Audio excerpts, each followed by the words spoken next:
তোমরা এখন কোথায় থেকে আসছো? কোচিং সেন্টারের নামটা কি? এটা কোথায়? করণদিঘি বাস স্ট্যান্ডের একটু ভিতরে তো? এখানে পড়াশোনা ভালো হয় তো? তুমি কোন ক্লাসে পড়ো? ও 12-এ পড়ো। কোন স্ট্রিম নিয়ে? Science, arts, commerce? আর্টস নিয়ে। তোমার কি কি সাবজেক্ট আছে? বাংলা, ইংলিশ, কমন, হিস্ট্রি আছে, ফিলোসফি আছে, এডুকেশন আছে। তো তোমার ফিউচারের লক্ষ্য কি? ভাবেছো কিছু? ভেবে নিয়েছো? ও এখন পড়ছো, পরে পরে দেখা যাবে, যা হয় রেজাল্টের উপরে ডিপেন্ড করে তারপরে যা হয়। কোচিং সেন্টারের নামটা কি?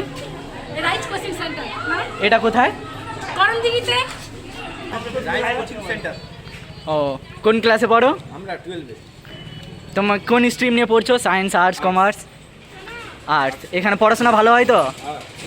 এই কোচিং সেন্টারটা কোথায় করণদিঘিতে? পোল্ট্রি ফার্মের সামনে।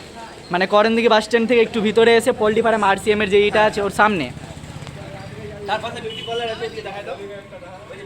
ও বিউটি পার্লারটা যেটা আছে, যে এখানে দেখতে পাচ্ছি যে ওই রাইস কোচিং সেন্টারের বোর্ডটা লাগানো আছে এখানে, 2তলা বাড়িটা তো? এটা কোথায়?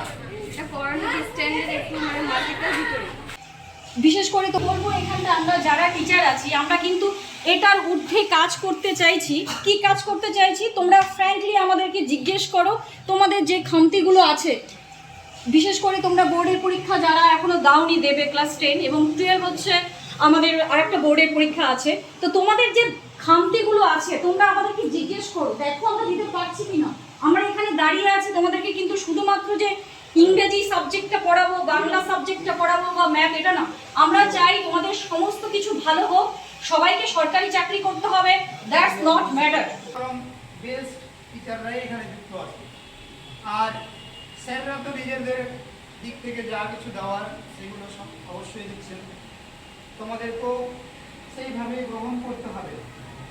একটা জিনিস আরও আমি বলি যে কোচিং সেন্টারের সাথে একটা স্কুলের একটা পার্থক্য দেখতে পাই। মানে স্কুলের মধ্যে বলে নিয়ম শৃঙ্খলাগুলো অনেকটাই থাকে, আর কোচিংয়ের মধ্যে অনেকেই হয়তো মনে করে যে না আমরা মজা করার জন্যও যাচ্ছি। ঠিকই আছে, মজার বিষয়টা থাকছে, সব কিছু পড়াশোনারই এক একটা অঙ্গ। যেই ক্লাসটার উপরে জোর দিয়ে গেল সেটা হচ্ছে 11-12 কেন 11-12 ক্লাসটাকে জোর দিল? কারণ হচ্ছে এখানে আমরা যে সিলেবাসটা দেখি সেই সিলেবাসটা কিন্তু একটা হিউজ সিলেবাস, মানে বড় সিলেবাস। সেটাকে এই টাইমের মধ্যে, এই যে 6 মাস পর পর পরীক্ষা হচ্ছে, 6 মাসের মধ্যে কভার করা কিন্তু খুব কষ্ট। আমাদের পক্ষে কষ্ট হয়ে যাচ্ছে, আমরাই হিমশিম হয়ে যাচ্ছি। তো ভাবে একজন স্টুডেন্টের পক্ষে কেমন হবে? আমরা যদি পড়াতে পড়াতে সেই জায়গাটা আমরাই চিন্তিত থাকছি যে শেষ করবো কীভাবে, না আমরাই হচ্ছে পেয়ে যাচ্ছি।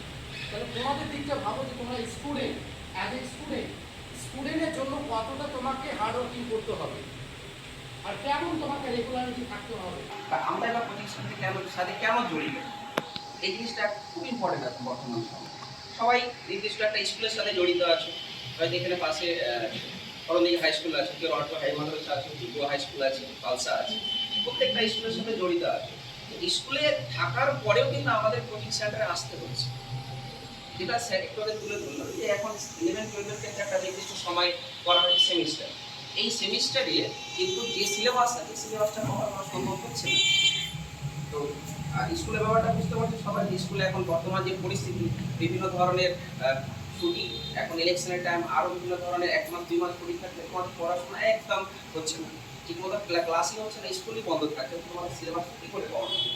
এই জন্য আমাদের কোচিং সেন্টারগুলো এখন ওপর সবাই নির্ভর হয়ে গেছে, এমনকি আমরাও নির্ভর হয়ে গেছি অনেকটাই।